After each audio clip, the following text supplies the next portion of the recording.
আল্লাহর রাসূল বলেছিলেন, ও আমার সাহাবায়ে কেরামেরা, ও আমার উম্মতিরা, তোমরা যদি দুটো অঙ্গের গ্যারান্টি নিতে পারো, আমি রাসূলুল্লাহ জানিয়ে দিলাম, আমি আল্লাহ রাসূলুল্লাহ তোমাদের জান্নাতে যাওয়া পর্যন্ত গ্যারান্টি আমি নবী নেব।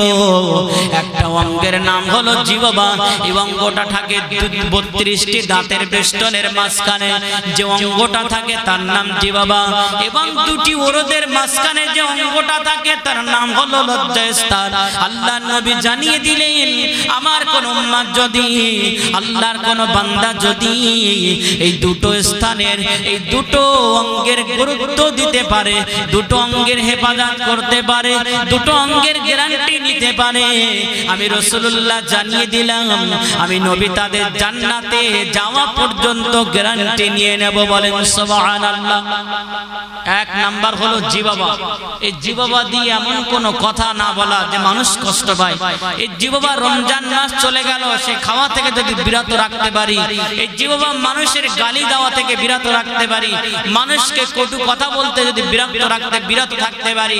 অনেক মা বোনেরা স্বামীকে ওলাউটো বলে গালি দেয়, এই গালি থেকে, জিহ্বা থেকে যদি বিরত থাকতে পারি।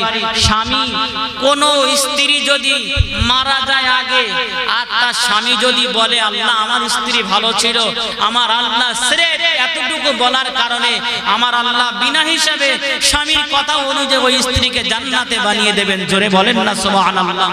তাহলে স্বামীর কত মর্যাদা একটা স্ত্রীর কাছে। বর্তমান সময় আমার মা বোনেরা সেই সম্মানটুকু রাখতে পারে না। তবে দুনিয়ার সব থেকে স্বামী হলো তাদের আপন। তারা যদি স্বামীর দেওয়াতে সন্তুষ্ট থাকে, নিঃসন্দেহে একটা জিনিসের গ্যারান্টি যদি মহিলারা নিতে পারে, তা আল্লাহ রাসূল বললেন ওই মহিলাটা নিঃসন্দেহে জান্নাতি, জান্নাতি, জান্নাতি। বলেন না সুবহানাল্লাহ। কোন গ্যারান্টি আমার মা বোনেরা নিতে পারবেন? তো কথা বোঝার চেষ্টা করবেন।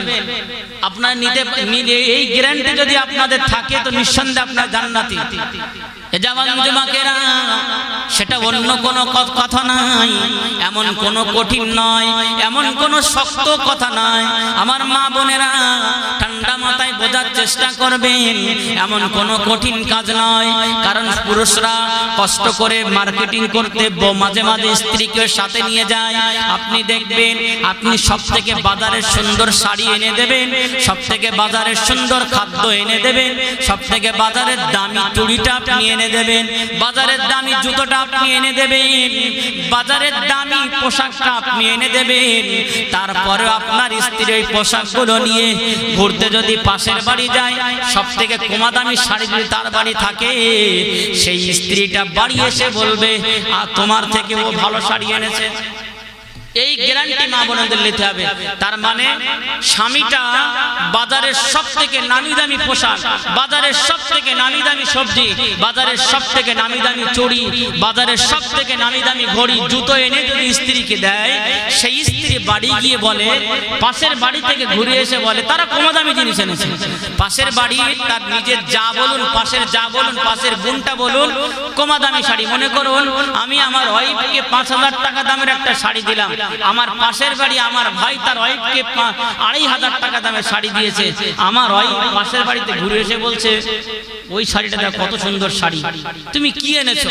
তার মানে আল্লাহ রাসূল এটাই বলছেন, এই যে স্বামীর দেওয়া অর্থে, স্বামীর দেওয়া পোশাকে তুমি নাশুকরি করার জন্য তুমি আল্লাহর দয়ার জান্নাতে যাওয়া দূরের কথা, আল্লাহর আযাবে গজবে জাহান্নামে তোমার যাওয়া লাগবে। অধিকাংশ মহিলারা স্বামীর দেওয়া জিনিসে নাশুকরি করার জন্য, স্বামীর দেওয়া জিনিসে খুশি না হওয়ার কারণে বেশিরভাগ মহিলারা জাহান্নামে যাবে। বেশিরভাগ মহিলারা স্বামীর দেওয়া অর্থই, স্বামীর দেওয়া পোশাকে খুশি না হওয়ার কারণে জাহান্নামে যাবে। বেশি মহিলারা, বেশিরভাগ মহিলারা স্বামীর দেওয়া অর্থে খুশি না হওয়ার কারণে জাহান্নামে যাবে নিঃসন্দেহে। তাহলে স্বামী যেটাই দেয় সেটাই তার জন্য উত্তম উপহার বলে, উত্তম পোশাক মনে করে যদি নিতে পারে, নিঃসন্দেহে মহিলা জান্নাতি, জান্নাতি, জান্নাতি। বলেন না সুবহানাল্লাহ। তবে তারটা কাপাসাইড গ্রামের মা বোনেরা করেন না নাকি? কমা দামি আনলেও বলে না আমার স্বামী খুব ভালো, কমা দামি জিনিস আনলেও মনে হয় না যে কমা দামি। আপনি বাজারের সব থেকে কমা দামি শাড়ি আনবেন, আর যদি বলেন এটা সব থেকে দামি শাড়ি, আর পাশের বাড়ির কোনো বউ যদি একবার সাক্ষী দেয় না সত্য শাড়িটা খুব ভালো, তা আপনার কপাল খুলে গেল। আপনার স্বামী আপনার স্ত্রী আপনার যা প্রশংসা করবে, অত সব থেকে কমা দামি শাড়িটা আপনি এনেছেন।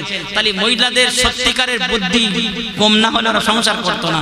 ওরা মনে করে আমরা সব থেকে চালাক। আজকাল দেখবেন সংসারে মেয়ের সংসার নষ্ট হয়ে তালাক হয়ে যায়। যে বাড়ির মা, যে মেয়ের মা বেশি চালাক, সেই মেয়ে খুব তাড়াতাড়ি ডিভোর্স হয়ে বাড়ি বসে থাকে। ভালো করে লক্ষ্য করে দেখবেন, মা তালাক হলে মেয়ে ডিভোর্স হয়ে বাড়ি বসে থাকে। মানে তার কানে যত রকম বিদঘটে কথা সব জানিয়ে দেয়, তার কারণে তার স্বামীর সংসার, শাশুড়ির সংসার হয় না।